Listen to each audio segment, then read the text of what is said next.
Hello friends, आज मैं 9th class के बच्चे के लिए हम कुछ सब्जेक्ट पढ़ाने जा रहे हैं जो कि पूरे भारत देश कोरोना से संक्रमित रहने के कारण बच्चे लोग ट्यूशन और क्लास स्कूल नहीं जा पाते हैं, जिस कारण हम सोचे कि बच्चे लोग का घर बैठे ही तैयारी करवा सकते हैं। ऑनलाइन क्लास चलाएं जो कि हम चला रहे हैं। तो मैं संजीत कुमार, जो कि आप लोग मेरा यूट्यूब पे चैनल है टेक्निकल डिजिटल जय संजीत कुमार, आप लोग सर्च करके आप पढ़ सकते हैं। तो दोस्तों, आज हम बोलेंगे बिहार बोर्ड के जो बच्चे हैं उसको हम बहुत बहुत ज़्यादा बोलेंगे ताकि वो इंग्लिश में अपना सुधार करें। तो दोस्तों, जो बच्चे बिहार बोर्ड के हैं वो कोशिश कीजिए कि हम इंग्लिश अधिक से अधिक जानकार हो, ताकि बड़े बड़े जैसे एग्ज़ाम का तैयारी कीजिएगा, आईआईटी हो, इंजीनियरिंग हो, नेट हो, ये सब की तैयारी करने के लिए आपको इंग्लिश की ज़रूरत है। इसीलिए आप लोग कोशिश कीजिए कि हम इंग्लिश में समझें और कोशिश करें आगे लिखने का और बोलने का। ठीक, तो दोस्तों, आज हम 9th क्लास के स्टूडेंट को पढ़ा रहे हैं। पहला मेरा चैप्टर है विज्ञान और मापन। तो आप लोग को जहाँ भी दिक्कत हो तो आप लोग कमेंट कर दीजिएगा और हम समझ लेंगे। आप लोग कमेंट कीजिएगा, हम समझा देंगे। तो दोस्तों, और लाइक भी कीजिएगा, वीडियो को शेयर कीजिए, अच्छा लगे तो आप लोग सब्सक्राइब भी कीजिएगा। ठीक, तो दोस्तों, हम पहला डिस्कस करेंगे आज विज्ञान और मापन के बारे में। ठीक, पहला मेरा टॉपिक क्या है? विज्ञान हम किसको बोलेंगे? सावधानीपूर्वक और क्रमबद्ध तरीके से किए गए प्रयोगों और परीक्षणों द्वारा प्राप्त ज्ञान को ही विज्ञान बोलेंगे। तो आप लोग बच्चे आप लोग नोट करते जाइए और समझते जाइए। जहाँ पर नहीं समझिएगा आगे कमेंट कीजिएगा। ठीक, तो विज्ञान, आगे जाकर के विज्ञान के कितने शाखाएं होते हैं? 2 शाखाएं हो जाते हैं। पहला है भौतिक विज्ञान, दूसरा है जीव विज्ञान। ठीक, भौतिक विज्ञान के अंतर्गत जैसे हम निर्जीव पदार्थ बोलते हैं, जैसे कि ईंट पत्थर रेड हो, ये सब क्या हुआ? निर्जीव हो। डिजिटल जितना भी हो, इलेक्ट्रॉनिक्स हो, जितना वो सामान है मेरा, वो सब क्या है? निर्जीव पदार्थ। वो सब किसके अंतर्गत आता है? भौतिक विज्ञान के अंतर्गत आता है। आगे की ओर बढ़ते हैं दोस्तों। भौतिक विज्ञान की 2 शाखाएं हो जाता है। पहला है भौतिकी, दूसरा है रसायन शास्त्र। आगे जाकर के भौतिक विज्ञान की 2 शाखाएं हो जाती है। पहला है वनस्पति विज्ञान, दूसरा है प्राणी विज्ञान। ठीक, तो दोस्तों, आप लोग नोट करते जाइए कॉपी में, जिससे कि आगे की ओर जानकार रहिए और लिखते रहिए आप आगे के एग्जाम सब में।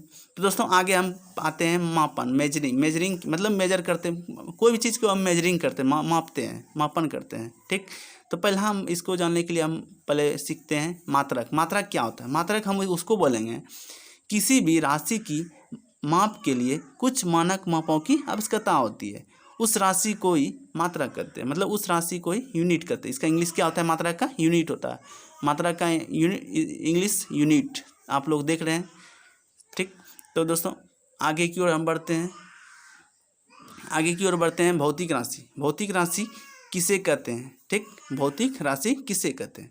तो भौतिक राशि हम उसको बोलेंगे हम बोलेंगे जो कि भौतिक के नियमों को जिन पदों में व्यक्त करते हैं उसी को भौतिक राशि कहे जाते हैं। ठीक, आप लोग लिख लीजिए। और एग्जाम्पल में जैसे हम बोलेंगे mass, length, time, force, energy, velocity इत्यादि से। ठीक, तो दोस्तों, आप लोग नोट करते रहिए। जो बच्चे नोट नहीं किए हैं वो जल्द से जल्द नोट कर लें, ताकि हम अगले की टॉपिक की ओर बढ़ेंगे। ठीक, अगले की टॉपिक की ओर बढ़ते हैं। फिर आगे की ओर टॉपिक मेरा है भौतिक राशि 2 भाग में बढ़ जाता है। पहला है आधारी राशि, दूसरा है व्युत्पन्न राशि। पहले हम बात करेंगे, डिस्कस करेंगे आधारी राशि किसको बोलेंगे।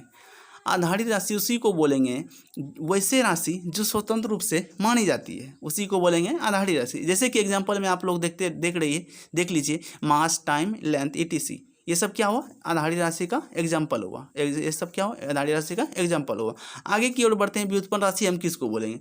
वैसा राशि जो आधारी राशि पे क्या हो? डिपेंड करे। जैसे कि हम लोग बोलते हैं लोकल से बात, किसी पे निर्भर करते हैं, उसी तरह व्युत्पन्न राशि उसको बोलेंगे जो कि आधारी राशि पे क्या हो, मतलब बेसिक यूनिट पे क्या हो? डिपेंड करे, उसी को बोलेंगे व्युत्पन्न राशि। जैसे कि एग्जांपल में आप लोग समझते रहिए, area, volume, force, work done, energy, etc, मतलब ये सब क्या हुआ? मेरा व्युत्पन्न राशि हुआ। और आप लोग को बताते हैं आधारी राशि को इंग्लिश में क्या बोलते हैं? Basic units. और व्युत्पन्न राशि को क्या बोलते हैं इंग्लिश में? Drive units. आप समझ लीजिए और नोट करते जाइए आप लोग। आगे की ओर बढ़ता है, आगे की टॉपिक बढ़ता है मात्रक की पद्धति। आगे आता है क्या? मात्रक की पद्धति। तो मात्रक की पद्धति 2 भाग में बढ़ जाता है। पहला है आधारी मात्रक, दूसरा है व्युत्पन्न मात्रक। ठीक, आप लोग देख रहे हैं। और पहला हम आधारी मात्रक का मतलब यूज करेंगे। आधारीय मात्रक की कई पद्धति है जो कि इस प्रकार है। पहला क्या है, एफपीएस है। ठीक, पहला क्या है, एफपीएस है मेरा पद्धति की। 3 पद्धति है जो कि इस प्रकार है। तो 4 पद्धति होता है।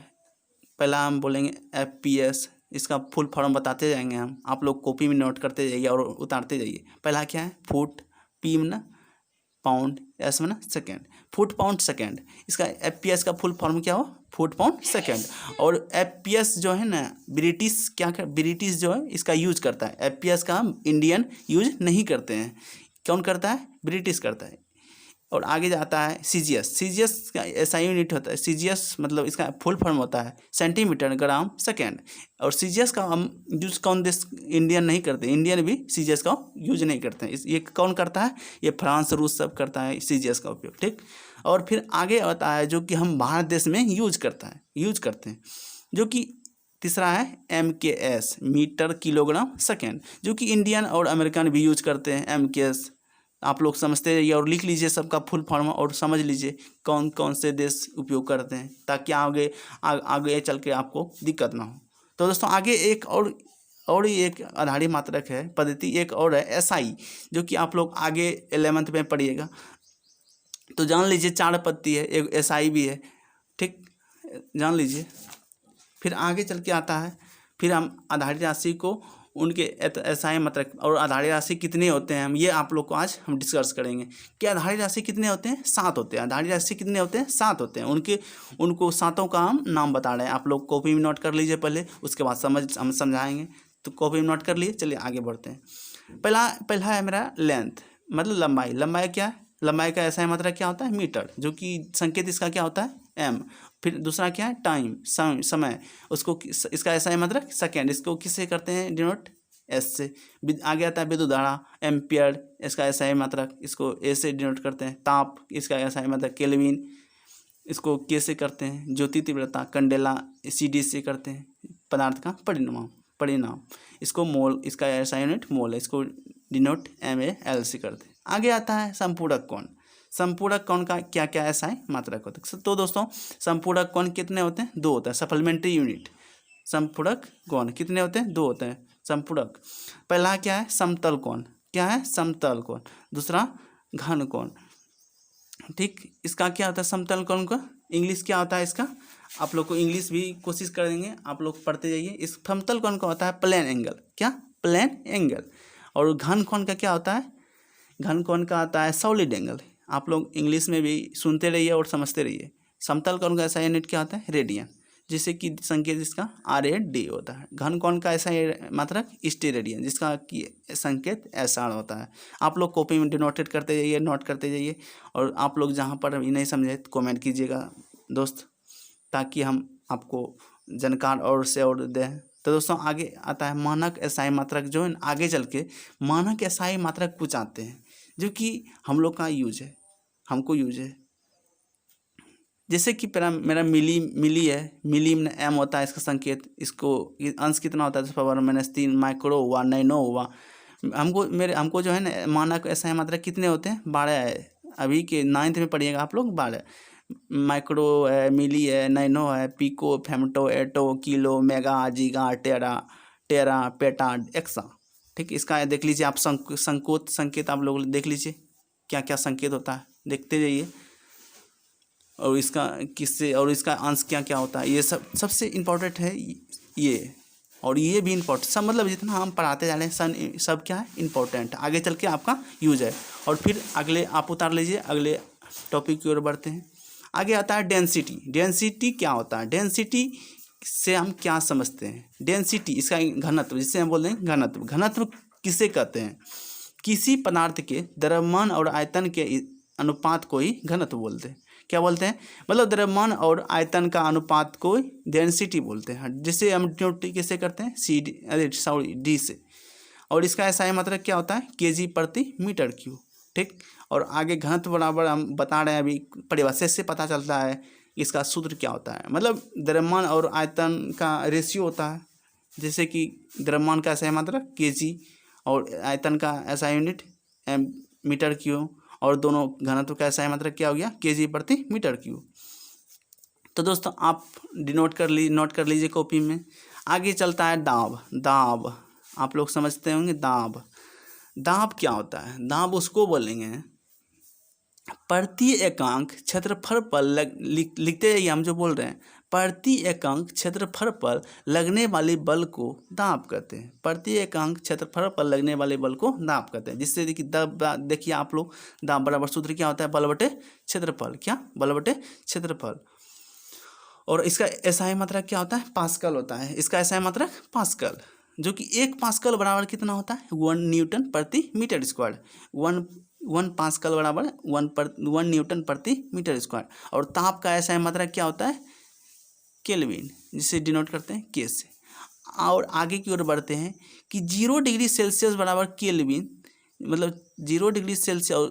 आप लोग को बताते हैं कि आप लोग कॉपी में लिखने से मत डरिए, काहे कि आप लोग अभी पढ़ाइए रहे हैं, लेकिन आप लोग घर जाइएगा, मतलब जब ऑनलाइन क्लास मेरा ख़त्म होगा तो आप लोग कोशिश कीजिए इसको पढ़ने का, ताकि आपको दिमाग में घुस जाए जल्द से। तो 0 डिग्री सेल्सियस बराबर कितना केल्विन होता है?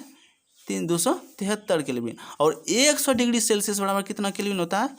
100 प्लस कर दिए, 100 प्लस कर दिए, 373 केल्विन होता है। आगे 1 कैलोरी, मतलब कैलोरी समझते हैं, उष्मा का क्या है? सीजीएस मात्रक कैलोरी होता है। किसका? उष्मा का। ठीक, जैसे कि सीजीएस यूनिट बताते हैं आप लोग को। बल का ऐसा मात्रक क्या होता है? न्यूटन होता है, लेकिन उसका सीजीएस में क्या होता है? डाइन होता है। आगे उष्मा, ऊर्जा का ऐसा मात्रक क्या होता है? जूल होता है, लेकिन उसका सीजीएस में क्या होता है? अर्ग होता है। तो वो सब आप डिनोट कर लीजिए। उष्मा का अगले चैप्टर में हम बताएंगे इसे। उष्मा का एसआई सीजीएस में क्या होता है? कैलोरी। ठीक, जैसे कि आप किसे डिनोट करते हैं कैलोरी को? CAL से। और 1 कैलोरी बराबर कितना जूल होता है? 4.2 जूल। ठीक, तो दोस्तों आप लोग जहाँ पर भी नहीं समझे हैं तो आप लोग कोशिश कीजिए कमेंट करने का, और ताकि कमेंट करने से हम देखेंगे कौन कौन बच्चे नहीं समझे हैं, और हम कोशिश करेंगे आप लोग को समझाने का। तो दोस्तों आप लोग कमेंट कीजिए, और ये अच्छे वीडियो लगे तो आप लोग लाइक कीजिए, और सब्सक्राइब भी कीजिए, और शेयर भी कीजिए, ताकि हमको पता चले कि कितनाटा बच्चा हमको मेरे पढ़ाई को पसंद करते हैं। तो दोस्तों आप लोग जल्द से जल्द अच्छे तरह से अभी पढ़ के उठिए, और आप खाना पीना खाइए, और फिर पढ़ने के लिए आप लोग अपने से बैठ जाइए, और फिर हम अगले वीडियो में आप लोग को पढ़ाएंगे। तो दोस्तों आज की वीडियो में इतना ही। तो धन्यवाद, थैंक्स। पढ़ते रहिए और आगे की ओर बढ़ते रहिए, सफलता की ओर। ठीक, धन्यवाद।